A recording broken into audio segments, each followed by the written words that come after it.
Welcome to দিশার exam guide.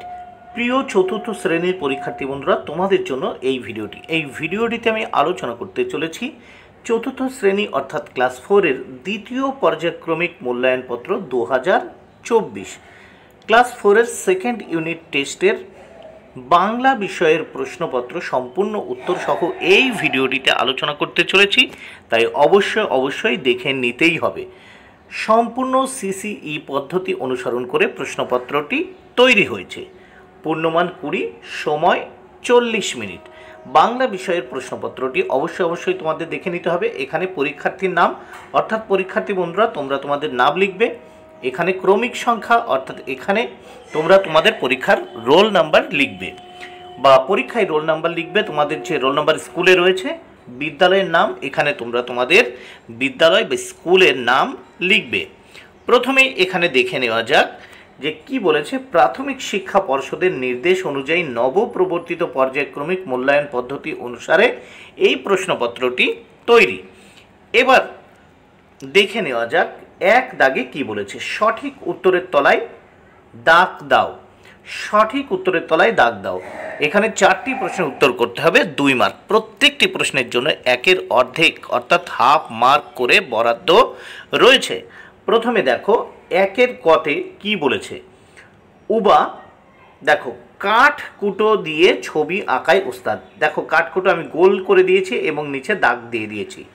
খ দাগে হাড় ভাঙা পাতার গাছ শুশনি পাহাড়ের মাথায়। শুশনি উত্তর। গ দাগে শম্ভুর দাদুর ঘর বনের ধারে। ঘ দাগে বর্ষার প্রার্থনা কবিতার কবি হলেন জসিমউদ্দিন। নেক্সট আমরা দেখব 2 দাগের প্রশ্ন ও তার উত্তরগুলি। 2 দাগে কি বলেছে দেখে নেওয়া যাক। নিচের প্রশ্নগুলির একটি বাক্যে উত্তর লেখো। এখানে দেখো 4টি প্রশ্নের উত্তর করতে হবে, মোট 4 মার্ক। প্রত্যেকটি প্রশ্নের জন্য 1 মার্ক করে বরাদ্দ রয়েছে। প্রথম 2-এর ক, আমাজনের বাসিন্দারা কাকে জলের দেবতা বলে মনে করে বা মানে। আমাজনের বাসিন্দারা কাকে জলের দেবতা বলে মানে। উত্তর দেখো, আমাজনের বাসিন্দারা বোতো নামে এক জলজ গোলাপি রঙের প্রাণীকে দেবতা বলে মনে করে। খ দাগ সওদাগর কোথায় পাড়ি দিতে চায়। উত্তর দেখো, সওদাগর সাগর পাড়ি দিতে চায়। এবার নেক্সট আমরা দেখব গ দাগের প্রশ্ন ও তার উত্তর। গ দাগে কি বলেছে। স্কটের পূর্বপুরুষেরা কোথায় চাকরি করতেন। উত্তর দেখো, স্কটের পূর্বপুরুষেরা ইংল্যান্ডের সামুদ্রিক বিভাগে বড় চাকরি করতেন। ঘ দাগে শম্ভুর দাদু বন থেকে কি খুঁজে আনে। উত্তর, শম্ভুর দাদু বন থেকে গাছপালা, ওষুধ, আঠা, মধু খুঁজে আনেন। এইবার 3 দাগে দেখো অর্থ লেখো। 3 দাগে কি বলেছে দেখো, অর্থ লিখতে বলেছে।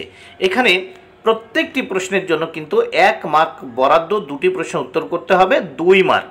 প্রথমে দেখো তরি। তরি মানে কি নৌকা বা তরণী। নৌকা বা তরণী। খ দাগে দেখো সওদাগর। সওদাগর শব্দের অর্থ ব্যবসায়ী বা বণিক। তাহলে এই প্রশ্নপত্রটির আমরা দ্বিতীয় পেজ বা পরের পৃষ্ঠা দেখে নেব। দেখে নেওয়া যাক বাংলা বিষয়ের প্রশ্নপত্রের দ্বিতীয় পৃষ্ঠা উত্তর সহ।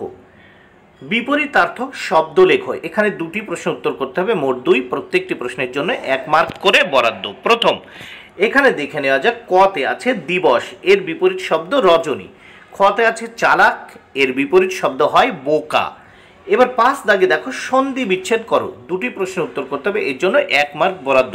প্রত্যেকটি প্রশ্নের জন্য 1-এর হাফ মানে 1-এর অর্ধেক মার্ক করে বরাদ্দ রয়েছে। প্রথমে 5-এর ক, বিদ্যালয় কি হবে সন্ধি বিচ্ছেদ বিদ্যা যোগ আলয়। খ দাগে দেখো মেঘাচ্ছন্ন, মেঘ যোগ আচ্ছন্ন। নেক্সট আমরা দেখব 6 দাগে কি বলেছে, রচনা বাক্য রচনা করো। এখানে দেখো 6 দাগে বাক্য রচনা করতে বলেছে, 2টি বাক্য রচনা করতে বলেছে, এর জন্য 2 মার্ক। প্রত্যেকটির জন্য 1 মার্ক করে বরাদ্দ। প্রথম দেখো কতে আছে আবিষ্কার, খতে আছে গৌরব। তাহলে আবিষ্কার দিয়ে বাক্য রচনা। কতে কলম্বাস আমেরিকা আবিষ্কার করেছেন। খ দাগে আছে গৌরব, আমার দেশ আমার গৌরব। নেক্সট আমরা দেখব 7 দাগের প্রশ্ন ও তার উত্তর। 7 দাগে কি বলেছে দেখো, নিচের যে কোনো একটি প্রশ্নের উত্তর লিখে, এর জন্য 2 মার্ক। মানে যে কোনো একটি প্রশ্ন উত্তর করতে হবে, এর জন্য 2 মার্ক বরাদ্দ আছে। এখানে 2টি প্রশ্ন আছে, যে কোনো একটা তোমাদের লিখতে হবে। কতে 7-এর ক, ছেলেবেলা থেকেই সামুদ্রিক অভিযানে স্কটের আগ্রহ ছিল কেন? উত্তর দেখো, স্কটের পূর্বপুরুষেরা অনেকেই সামুদ্রিক বিভাগে বড় বড় চাকরি করে গিয়েছেন। তাদের রক্তের প্রভাবেই সমুদ্রের প্রতি স্কট একটা টান অনুভব করতেন। নেক্সট খ দাগে, আমি সাগর পাড়ি দেব কবিতার কথক কাদের জলদস্যু বলেছেন? তাদের জন্য তিনি কাদের পাহারায় রেখে যেতে চান? তাহলে উত্তর দেখে নাও, খ দাগের প্রশ্ন উত্তর, জলপথে যারা ডাকাতি করে কবিতার কথক তাদের জলদস্যু বলেছেন। এবং এর দ্বিতীয় অংশের উত্তর দেখো, জলদস্যুদের জন্য তিনি সিন্ধু গাজী, মোল্লা মাঝি, নৌসেনা এবং জেলেদের পাহারায় রেখে যেতে চান। নেক্সট 8 দাগে দেখো, যে কোনো একটি বিষয়ে অনুচ্ছেদ লেখো, এর জন্য রয়েছে 5 মার্ক বরাদ্দ। এর জন্য 5 মার্ক বরাদ্দ। দেখো এখানে রয়েছে আমাদের বিদ্যালয় আর আছে তোমার দেখা একটি মেলা। যে কোনো একটি প্রশ্নের উত্তর করতে হবে, এর জন্য 5 মার্ক। অনুচ্ছেদ রচনা করতে হবে। এখানে আমি আমাদের বিদ্যালয় দিয়ে অনুচ্ছেদ রচনা করেছি।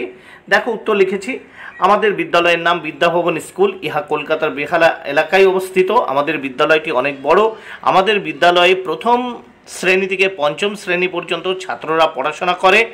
আমাদের বিদ্যালয় সকাল 10:40 আরম্ভ হয় এবং দুপুর 4টায় ছুটি হয়। এখানে দুপুর না, বিকাল 4টায়, দেখো বিকাল 4টায় ছুটি হয়। আমাদের বিদ্যালয় ভবনটি সাদা রঙের এবং 2 তলা বিশিষ্ট। বিদ্যালয়ের সামনে আছে একটি খেলার মাঠ ও একটি ফুলের বাগান। বিরতির সময় আমরা সবাই এই মাঠে খেলাধুলা করি। আমাদের বিদ্যালয়ে অনেক শিক্ষক শিক্ষিকা রয়েছেন, তারা আমাদের খুব স্নেহ করেন। আমাদের বিদ্যালয়ে বিভিন্ন দিবসে বিভিন্ন উৎসব পালিত হয়। আমরা সবাই এই সব উৎসবে অংশগ্রহণ করি। আমরা সবাই আমাদের বিদ্যালয়কে ভালোবাসি। এখানে তোমরা তোমাদের বিদ্যালয়ের নাম লিখবে এবং তোমাদের বিদ্যালয় সম্পর্কে ঠিক এইভাবে একটি অনুচ্ছেদ রচনা করতে পারো।